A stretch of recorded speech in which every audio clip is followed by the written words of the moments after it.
Welcome back to another technical deep dive here in the Debug Zone.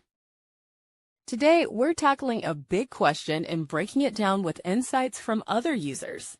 Hopefully, this clears up some misconceptions and helps you get the answer you need. So buckle up, stay a little curious, and let's jump right in.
And that's a wrap.